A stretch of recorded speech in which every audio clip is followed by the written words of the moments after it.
জীবনের প্রথমবার রেস্টুরেন্টের মতো করে আজ দম বিরিয়ানি বানালাম। তো বন্ধুরা, কীভাবে কি দম বিরিয়ানি বানালাম সেই সব কিছু আপনাদের সাথে শেয়ার করব। তো সবাই সাথেই থাকুন আর পুরো ব্লগটি দেখতে থাকুন, আশা করছি অনেক বেশি ভালো লাগবে। হ্যালো এভরিওয়ান, কেমন আছেন সবাই? আশা করছি সবাই খুব ভালো আছেন, আমরাও খুব ভালো আছি। এখন দুপুর 12টার মতো বাজে। তো আমি চলে এসেছি দুপুরে রান্না করার জন্য। তো আমার টাইটেল দেখেই কিন্তু অনেকেই বুঝে গেছেন আজকে কী রান্না করব। তো হ্যাঁ, আজকে রেস্টুরেন্টের মতো করে দম বিরিয়ানি বানাবো, সেটা আবার খাসির মাংস দিয়ে, যেটাকে কাচ্চি বলে আর কি। তো এখানে আমি খাসির মাংস নিয়ে নিয়েছি, আর এখানে মরিচের গুঁড়া, পেঁয়াজ, রসুন, আদা, মানে জিরা বাটা, ধনিয়া বাটা সব কিছু দিয়ে দিয়েছি।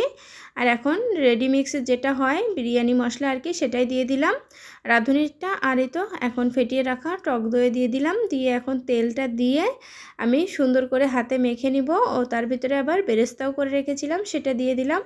কাঁচা পেঁয়াজ বা বাটা পেঁয়াজ কোনোটাই এর ভিতরে দিলাম না। তো ওদিকে আমি প্রেশার কুকারে হাতে মেখে ভালো করে আমি চুলার উপরে বসিয়ে দিয়েছি। মাত্র একটা সিটি দিলেই নামিয়ে নিব, যেহেতু দম বিরিয়ানি করব। তো দম বিরিয়ানিতে কিন্তু মাংসটা রান্না না করলেও হয়, এমনিতেই মানে আগে থেকে যদি একটু ম্যারিনেট করে রাখা হয় তাহলেও হয়। তো যেহেতু জীবনে প্রথমবার এইভাবে রান্না করছি, জানি না কেমন কি হবে, তাই ভাবলাম যে হালকা একটু সিটি দিয়ে দিই, না হলে যদি সিদ্ধ না হয় এই জন্য আর কি। তো এখানে কিন্তু আমি আধা কেজি মতো বাসমতি চাল নিয়ে নিয়েছি। তো এইভাবে কিন্তু আমি কখনোই আগে বিরিয়ানি রান্না করিনি, এমনিতেই নর্মালি যে চিকেন বিরিয়ানি বলেন ওটাই রান্না করেছি। তো আজকেই মানে ফার্স্ট টাইম ট্রাই করছি। তো ভাতটা কিন্তু আমি হাফ সিদ্ধ করে নিয়েছি, পুরোপুরি সিদ্ধ করা যাবে না। আর এর ভিতরে আমি অল্প একটু মানে খাওয়ার যে রেগুলার তেল ওটা দিয়ে দিয়েছিলাম, আর 2টা এলাচ দিয়ে দিয়েছিলাম। তেলটা দিলে কি হয়, মানে ভাতটা সুন্দর মতো ঝরঝরা হয়। তো ভাত থেকে কিন্তু আমি জলটা ঝরিয়ে নিয়েছি। আর এখানে এখন আমি প্রসেসিং করতে বসে পড়েছি। তো মাংস আর কি বেশি ছিল না বাসায়, যেটুকু ছিল সেটুকু হয়ে যাবে আমাদের 3 জনের। তো প্রথমে আমি সিদ্ধ করে রাখা ভাত দিয়ে দিলাম, তারপরে তো মাংস দিয়ে দিলাম, আর এখন ভেজে রাখা আলু, তারপরে আবার পুরো ভাতটাই দিয়ে দিলাম। দিয়ে এখন বাদবাকি যে মশলা দেওয়ার আর কি সেগুলো দিয়ে দিব। তার আগে ভাতটা আমি সুন্দর মতো পাতিলের ভিতরে আর কি ছড়িয়ে সুন্দর করে বসিয়ে দিচ্ছিলাম। আর উপর দিয়ে এখন আরেকটু বিরিয়ানি মশলা দিয়ে দিলাম, আর এই তো বেরেস্তা দিয়ে দিলাম। আর আমি একটু বেশি করে বেরেস্তা করেছিলাম। আর উপর দিয়ে কাঁচামরিচ দিয়ে দিলাম। এখন দিয়ে দিচ্ছি স্বাদ মতো লবণ, চিনি আর কি যা যা দরকার।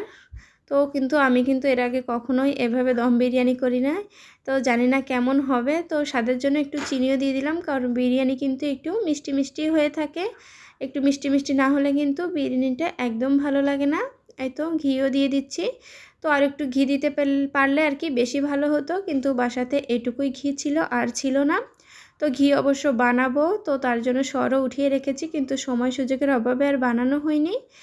তো এখন আমি একটু দুধও দিয়ে দিলাম, পাউডার মানে গুঁড়া দুধ যেটা বলে আর কি, ওটা গুলিয়ে। আর এই তো এখন ফুড কালার দিয়ে দিচ্ছি, জর্দা কালার দিয়ে আমি এখন ঢাকনাটা দিয়ে আটা মেখে রেখেছি ওটা দিয়ে সুন্দর করে মুখটা লাগিয়ে দেব, যাতে কোথাও দিয়ে কোনো হাওয়া বাতাস ভিতরে যেতে না পারে আর ভিতর থেকেও বাইরে না আসতে পারে।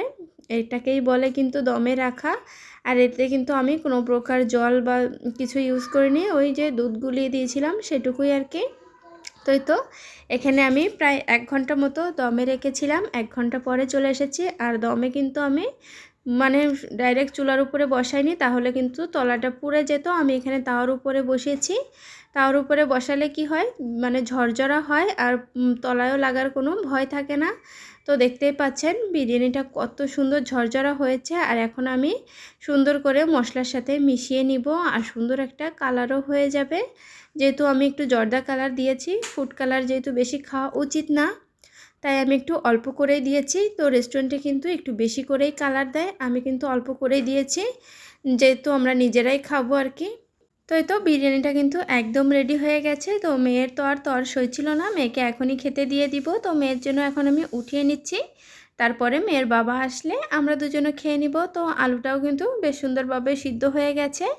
আমার মনে হয় আলু ছাড়া বিরিয়ানি যেন একদমই অসম্পূর্ণ থেকে যায়। তো দেখতেই পাচ্ছেন যেমন সুন্দর কালার হয়েছে, বেশ তেমনই কিন্তু খেতে হয়েছে। মেয়ে তো এসেই বলছিল কেমন কাচ্চি ভাই গন্ধ বেরোচ্ছিল। তো বন্ধুরা, আজকের ভিডিও কেমন লাগলো অবশ্যই কিন্তু কমেন্টস করে জানাতে ভুলবেন না। আর এরকম নতুন নতুন ভিডিও পেতে কিন্তু অবশ্যই আমার চ্যানেলটি সাবস্ক্রাইব করে রাখবেন। তো সবাই ভালো থাকবেন, টাটা।